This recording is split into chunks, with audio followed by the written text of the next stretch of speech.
Assalamualaikum warahmatullahi wabarakatuh. Selamat pagi semuanya. Bagaimana kabarnya hari ini? Saya harap kalian semua dalam keadaan sehat dan tetap bersemangat. Baiklah, materi kita hari ini adalah teks debat. Jadi hari ini kita akan membahas pengertian, ciri-ciri, jenis, struktur, unsur-unsur, manfaat, dan juga contoh dari teks debat.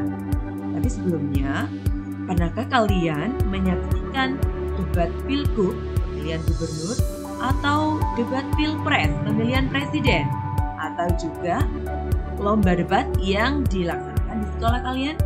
Nah, itu salah satu contoh dari debat. Nah, sebenarnya apa sih debat itu? Kita akan bahas ya. Jadi, pengertian dari debat adalah pertukaran pendapat mengenai suatu hal atau isu disertai saling memberi alasan untuk mempertahankan pendapat masing-masing. Jadi ada dua pihak yang saling bertukar pendapat dan mereka saling adu argumen yang bertujuan untuk mempertahankan pendapat masing-masing.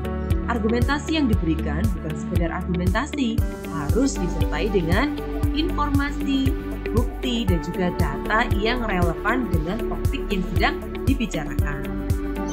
Nah, sekarang kita akan membahas ciri-ciri debat.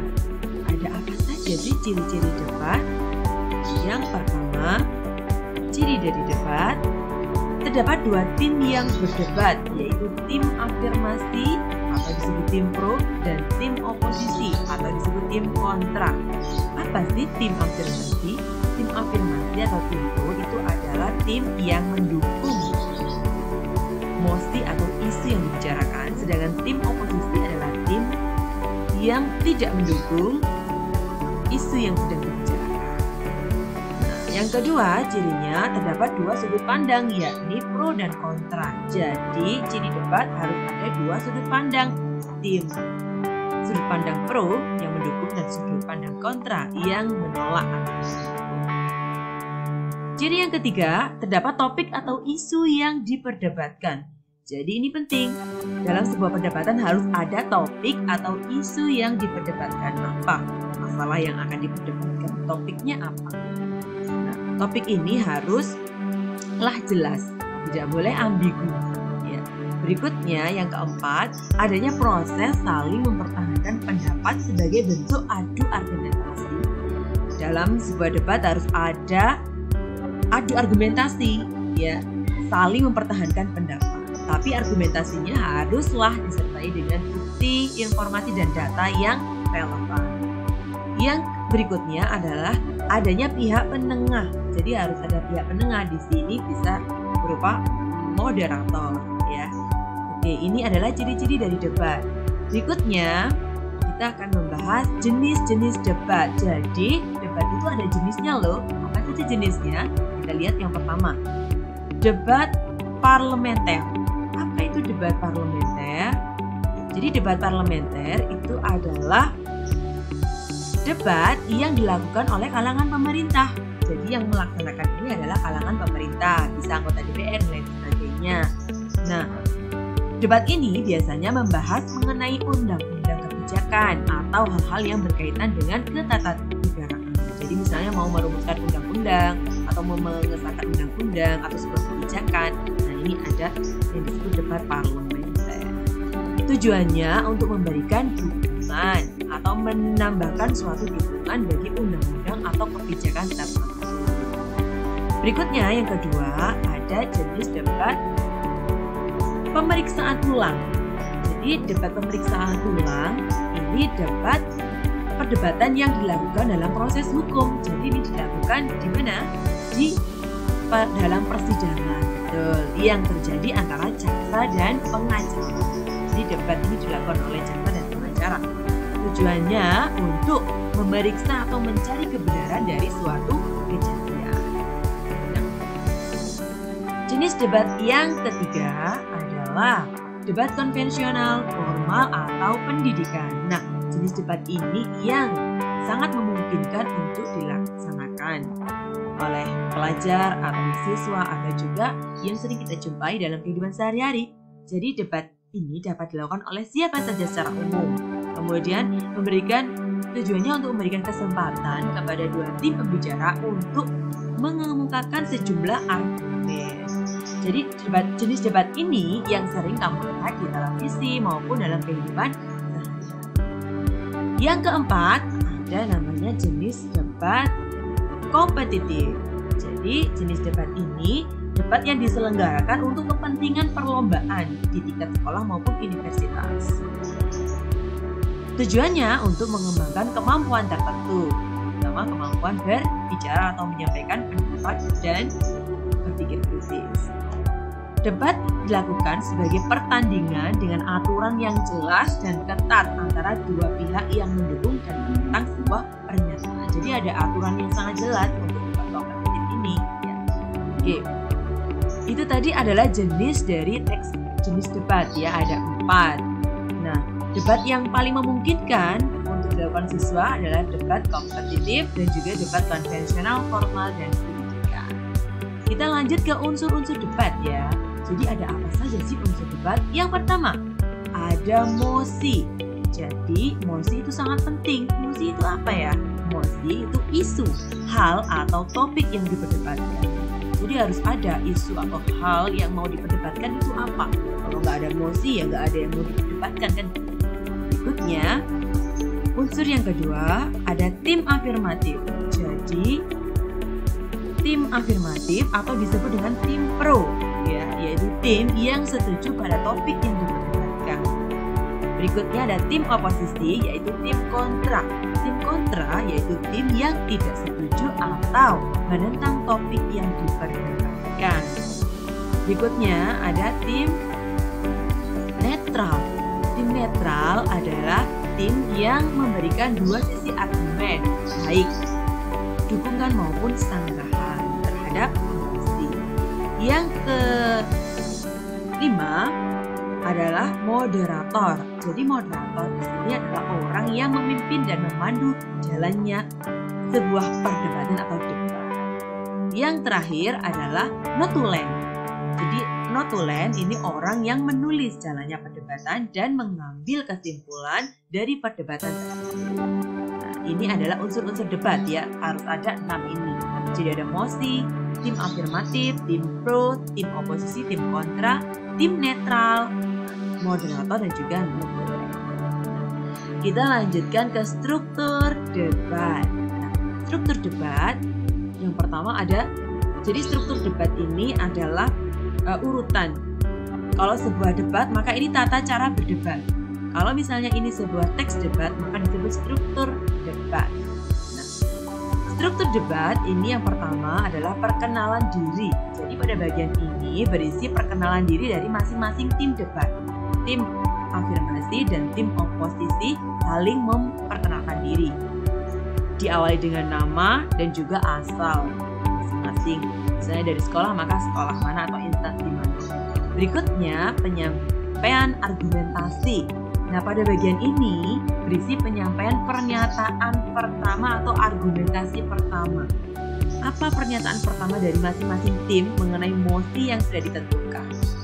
Jadi masing-masing tim menyampaikan pendapat pertamanya mereka atau argumentasi pertama.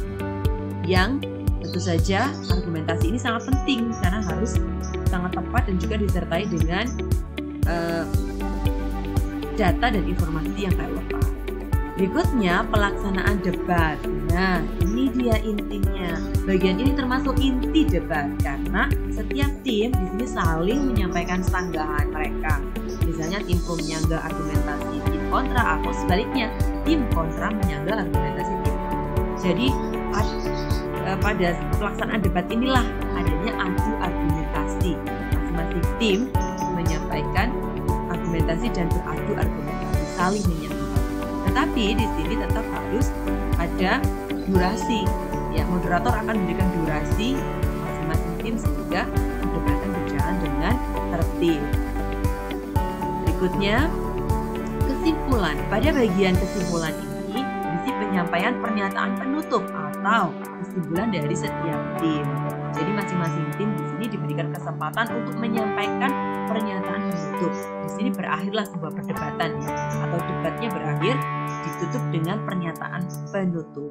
Bagian ini sangat penting dari setiap tim karena setiap tim harus tetap mempertahankan pendapat mereka, harus berada tetap di posisi mereka.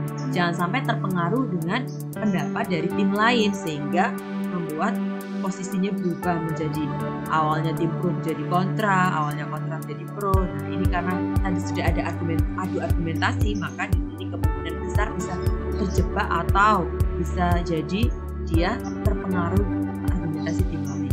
Maka di sini penting untuk tetap berada di posisinya. Tim pro harus tetap setuju dengan mosi, tim kontra harus tetap tidak setuju atau tidak mendukung mosi. Oke. Nah, itu tadi struktur dari teks debat ya. Nah, sekarang kita masuk ke manfaat dari debat. Apa sih sebenarnya manfaat dari debat?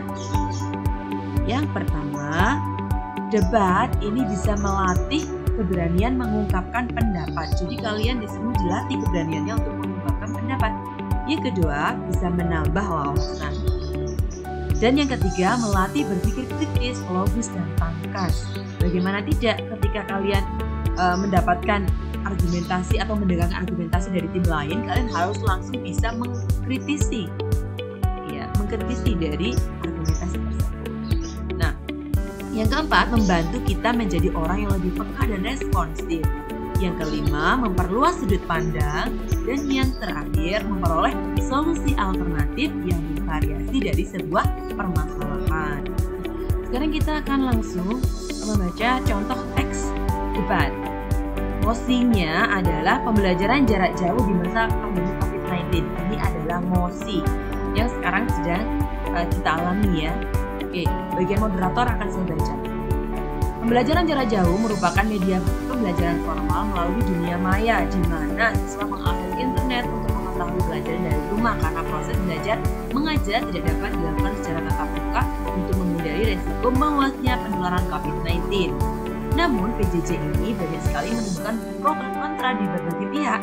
Banyak yang mengeluh akan susahnya sistem PJJ dan tidak sedikit pula yang menerima sistem ini dengan sukacita.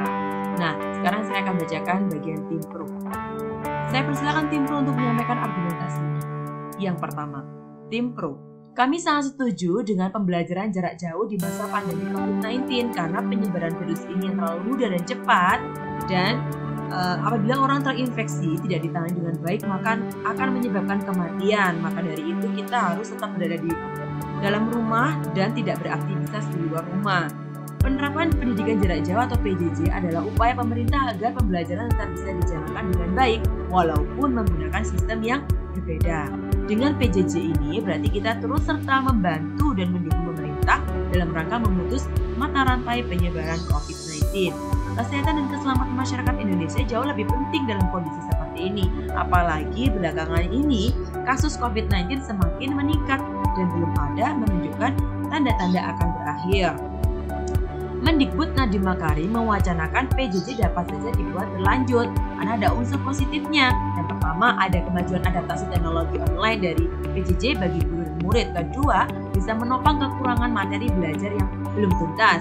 Ketiga, memacu kreativitas. Dan keempat, efisiensi pembelajaran. Nah, ini adalah argumentasi pertama dari tim pro. Sekarang kita akan baca dari tim kontra. Kami tidak sependapat dengan PJJ karena dinilai kurang efisien dalam proses belajar mengajar. Apalagi selama ini PJJ terbukti tidak dapat dilakukan di seluruh Indonesia. Masih banyak guru dan pelajar di desa yang tidak dapat menyelenggarakan PJJ karena kendala tidak memiliki peralatan yang memadai seperti laptop atau smartphone. Itu internet di daerah-daerah masih belum stabil sehingga membuat para siswa daerah semakin berpotensi mengalami ketertinggalan pendidikan. Belum lagi kekurangan dari penerapan PJJ seperti interaksi dengan pengajar berkurang, pemahaman materi yang kurang, minimnya pengawasan dalam belajar. Dan Menteri Koordinator Bidang Pembangunan Manusia, Muhadjir Effendi, menilai pendidikan jarak jauh masih belum optimal, terutama menyangkut pendidikan karakter anak yang dianggap banyak sekali kehilangan ruang, sebab fasilitas masih belum merata dan Nah, ini adalah contoh dari teks debat ya. Nah, baiklah anak-anak, terima kasih sudah menyimak video pembelajaran hari ini. Mudah-mudahan bermanfaat dan sampai jumpa di video pembelajaran berikutnya. Assalamualaikum warahmatullahi wabarakatuh.